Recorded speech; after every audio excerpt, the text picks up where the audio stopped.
સમાચારમાં આગળ વાત કરીએ તો વાવ રાષ્ટ્રીય કિસાન સંગઠન મહામંત્રીની વાવ પોલીસે કરી અટકાયત।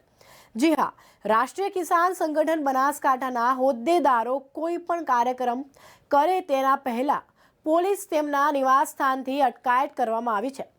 જ્યારે પણ બિન રાજકીય સંગઠન દ્વારા ખેડૂતો, પશુપાલકો અને આમ જનતાના પ્રશ્નો ઉઠાવે તે પહેલા જ સરકાર પોલીસને આગળ કરી લોકોના હિતમાં કામ કરતા સંગઠનના કાર્યકર રાષ્ટ્રીય કિસાન સંગઠન ગુજરાત પ્રદેશ મહામંત્રી રામશેખભાઈ રાજપૂતને વાવ પોલીસે અટકાયત કરી હતી।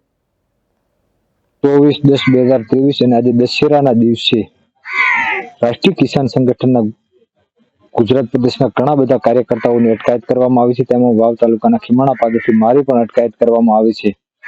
વાવ, પાલનપુર, થરાદ, લાખણી એમ અલગ અલગ જગ્યાએ અમારો મુદ્દો એવો હતો કે થોડા સમય પહેલા આપણે 3 કાળા કૃષિ કાનૂનને લઈ અને ખેડૂતો જે આંદોલન કર્યું તેમાં સરકાર અને ખેડૂતો વચ્ચે સમાધાન થયું। તેની અંદર સરકારે આપેલા વચનો અને લિખિતમાં આપેલી બાંયધરીઓ સરકારે પાળી નથી।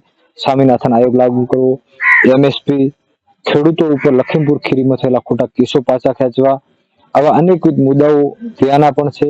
એના પછી અહીંયા સમયસર પાણી અને વીજળી, મુખ્યમંત્રી કિસાન સહાય યોજના હેઠળ ખેડૂતોને આપવો લાભ, પ્રધાનમંત્રી ફસલ વીમા યોજના હેઠળ આજ દિવસ સુધી ખેડૂતોને 1 રૂપિયો પણ મળેલો નથી અને ભૂલ ભરેલી જમીન માપણી રદ કરવા માટે કરી અને અમે અવારનવાર આ સરકારને રજૂઆત કરતા હોઈએ છીએ। ત્યારે આજે અમે કાર્યક્રમ આપેલો હતો તેની અંદર અમારે રાષ્ટ્રીય કિસાન સંગઠનના યોદ્ધાઓની ધરપકડ કરવામાં આવી છે।